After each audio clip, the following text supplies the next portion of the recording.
Hi, Allison here on the Oh So Sensitive channel, and today we are talking about my black bottle perfumes. I previously did a video talking about my yellow bottle or yellow juice perfumes. Today we're talking about my black bottle perfumes.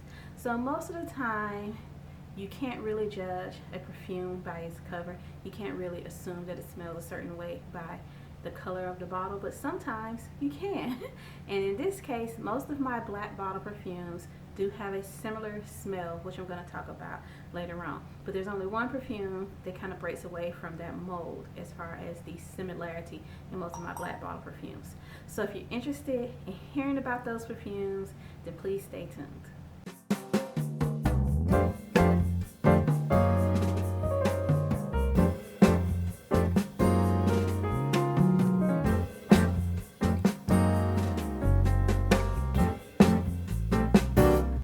So you stayed tuned. That means you're interested in today's video.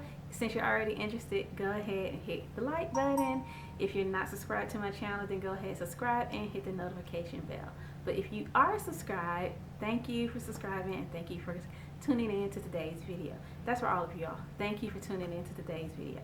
So let's start with the most recent addition to my collection, and that is Reb'l Fleur Love Always.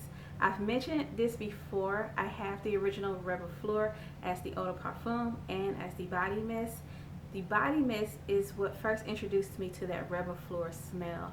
I fell in love with it. I was obsessed with it. I was obsessed with the fact that the body mist lasts 4 hours. That's pretty good lasting power for a body mist. Of course, I also layered it on top of the St. Ives coconut lotion that might have helped it to last. But either way, I loved it so much that I was like, I'm going to get a bottle of the eau de parfum, which I did. But I noticed that the eau de parfum of the original Reb'l Fleur is a bit more mentholated than the body mist was. It's not completely mentholated to my nose, but it's a bit more mentholated, and that's because of the tuberose note. Tuberose can be either creamy and sweet, or it can be a bit animalic, kind of like a bit rank to some people, or it can be mentholated. It can kind of have like a eucalyptus smell. And to have an idea of what a eucalyptus smell, if you've never smelled eucalyptus oil, think Vicks Vapor Rub. So if you're able to pick up on that mentholated smell in the original Reb'l Fleur, then you probably won't like it, or you won't like it as much. But if you like the rest of Reb'l Fleur and you just wish that mentholated smell was gone, get Reb'l Fleur Love Always. So when this one was released, it was announced that it was going to be pretty much the same perfume, but richer. To my nose, that's definitely true. It's richer on the tuberose and it's richer on the berries. This one has plum in it, I think. It has dark fruits in it for sure. And that's the common thread in most of these perfumes, dark fruits. So it has dark fruits, it has patchouli, I think it has vanilla, it has coconut, and it has tuberose. So a very well-rounded, complex scent. And that's probably the reason that some people are conflicted about this, because it's a lot to work with, it's a lot to smell. But a lot of people love this, and I'm one of the people who love it. So if you're wanting to understand the vibe of this perfume, to me, the vibe of this perfume is sexy seductress. This is perfect for date night. If you're looking for a date night perfume, especially for a good price, I recommend Reb'l Fleur Love Always. As far as the lasting power and the sillage, when you first spray this, the sillage is pretty intense, but within about 2 hours it calms down and is closer to the skin, but it lasts overall for about 6 hours. So that's pretty decent lasting power, especially if you use this as a nighttime scent. If you go out around 9 and you're back by 12, then this is still going to be smelling on you. It's still going to be smelling good. If you're going out at 9 with the boo and you're back by like 11 or 12, but y'all still plan to be up for a little while, this is the scent you want to consider. This is the scent that will fit that vibe. There's some other perfumes in my collection that fit the vibe more. I've probably talked about them already, but this is one of the ones that definitely can fit the vibe. Go ahead, be that bold, creamy, sensual woman that you want to be deep down inside. Next up, we have Elizabeth Arden Always Red Femme. So this one is similar in vibe to Reb'l Fleur Love Always, but it's safer. It's safer for the office. Reb'l Fleur Love Always and the original Reb'l Fleur, I wear them to the office anyway if I feel like wearing them that day. But they're not as safe for the office in my opinion. This one is safer for the office. But what's crazy, this is an eau de toilette. The sillage on this is bigger. Now granted, when I wear this, I'm doing 2 sprays on each area. Like I'm spraying it up. But when you spray it up and you wear this to the office, it's going to scent the whole room. People are going to notice and people are going to love it. This one you definitely smell the dark fruits and the vanilla and the patchouli in this one. You also smell the leather, but the leather in here is smooth. This is a smooth perfume without being buttery or fatty, I guess. It's not thick and decadent, it's smooth. And it's rich and it's creamy, but it's dark smelling and it's a bit almost subdued. Like this one gives off some mystery. It smells subdued a little bit. The leather kind of like pulls this one back, but the fruitiness and the creaminess and the richness pushes it back forward. So this one draws people to you. If you're by your man, he's gonna be hugging you.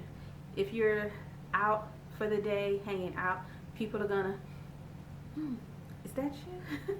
That's what this one is gonna do. But when they say, is that you? They're also gonna like it. They're not gonna be like, is that you? Ooh, that's strong. They're gonna be pulled in. They're gonna be drawn to you. They're gonna be attracted to you because of this smell. And it's still safe for the office. So you can wear this to the office and people will love it. If you want to be bold and audacious and take up the whole room, then you can overspray. But if you don't want to do that, just spray as normally. It doesn't have to be a perfume that takes up the whole room. If you just spray one spray on each pulse point and you stick to your neck and your décolletage area, then you'll be okay. But if you want to be that chick, if you want to be the person who scents the whole room, spray to your heart's content. Just overspray. Okay, let's talk about one perfume in this collection that's in a black bottle, but it doesn't have that dark fruity smell. This one has more of a white floral smell. It's basically a bold white floral. And this is Kim Kardashian's signature perfume, the first perfume she released from what I understand. So this one reminds me a lot of Gucci Bloom, but not as green smelling. Gucci Bloom and this perfume both have tuberose. In both of those perfumes, tuberose is the clear star of the perfume. If you hate tuberose, you will despise this perfume. If you love tuberose, you will adore this perfume. But the only thing with this one is that the lasting power isn't that great. The lasting power is pretty much almost non-existent. I would say it lasts an hour on me. But this one, if I layer it on top of Bath and Body Works 1 in a Million. Bath and Body Works 1 in a Million, then it helps the lasting power to it be extended more. If you smelled 1 in a Million and you thought, I wish I had the eau de parfum version, because they do have an eau de parfum version, but they're not consistent with always having it out. If you happen to see this, especially if you see it for a good price, go ahead and get it. So again, to understand what perfumes to compare this to, Gucci Bloom 1 in a Million from Bath and Body Works, are the Michael Kors Tuberose perfume. Michael Kors has a few perfumes that are like Michael Kors 1, Michael Kors 2. You don't know which Michael Kors it is. But the one that has the clear juice that's almost like a pale yellow and it's a tuberose smell, it smells a lot like this one. So this one smells a lot like some pretty, I wouldn't say expensive. They're not the most expensive things ever. They're not niche perfumes. But perfumes that are around like $50 and $60 or above. But you can find this one for around $9, $12. So if you're one of those people who happens to see this bottle for $9, $12, $15, I say go ahead and get it. I try to wait till it's $9. I wouldn't pay $15 for this one. Okay, back to the fruity perfumes. This is Salvatorre Ferragamo's Signorina Misteriosa. When I smell this perfume, you can't tell me anything. I feel like I smell like the most delicious woman in the whole room when I'm wearing this perfume. It's dark fruity, I've already mentioned that, but it's fizzy and it's sparkly. It smells like a dark fruit champagne, or maybe more like a dark fruit sparkling soda, sparkling juice, like those Welch's sparkling juices that come in the champagne bottles. This has that vibe. It has that fizziness, that bubbliness to it, but it's still dark. So it doesn't feel overly bright or childish. I love this perfume. I don't know what else much more to say as far as the smell goes. This was gifted to me by a subscriber and I'm so thankful. You know who you are. Thank you for sending me this bottle. The only thing, the only caveat is it doesn't last that long. It doesn't last that long.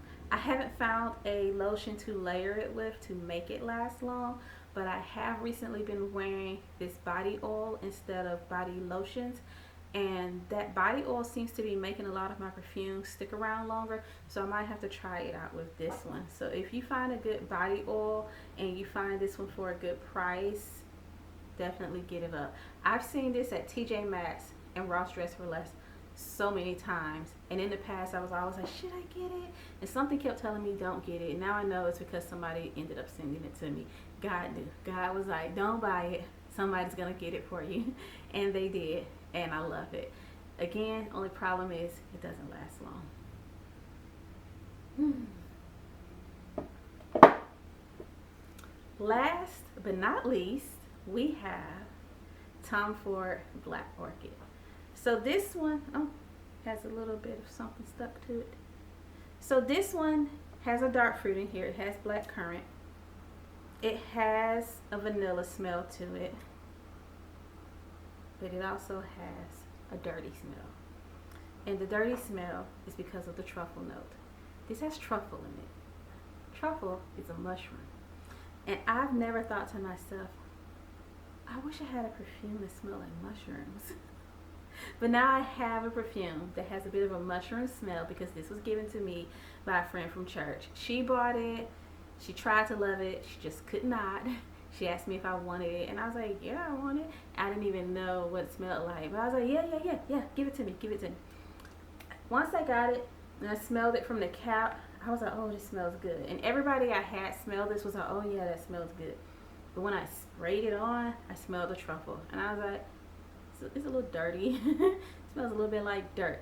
It smells like a mushroom freshly picked from the ground, and the dirt is still on it. You haven't shaken the dirt off of it yet, but that smell is mixed with a berry vanilla smell. It's as strange as it sounds. This one would be a hard sell. This is not a blind buy. Don't just go on the internet and get this because you want to have a Tom Ford perfume. Go to the store, test all of the Tom Ford perfumes, and figure out which one you like, because Tom Ford perfumes are not just an automatic, oh yeah, get it, you'll love it. You'll love some and you'll feel kind of confused by some. From my experience, because they're so expensive, you probably might lie to yourself and be like, I like it because you pay so much money for it. But don't do that to yourself. Don't set yourself up for that situation where you're just trying to make yourself like something because you paid a good price for it. Smell it first. Get you a decant or a sample if you can't go to the store. But if you are cool with that kind of sweet, creamy, but dirty smell, then you'll like this. I feel like, I've said this before, this kind of smells like the antisocial but fascinating girl. Particularly, I think of Daria from the MTV show Daria. I feel like Daria smelled like this, because maybe Daria didn't bathe every day. She just kind of looked like she did. But she still tried to cover it up with some lotions and perfumes. I'm not making this sound good.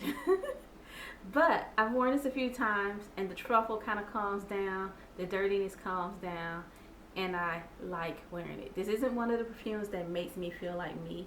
There are certain perfumes I wear that I'm just like, I feel like me.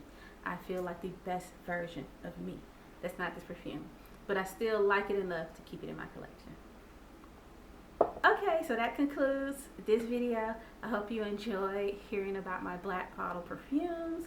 And if you have any other requests, then let me know in the comments below. If you just have any thoughts or responses, share those as well. And again, if you enjoyed the video, then hit the like button. Thanks for watching. Bye.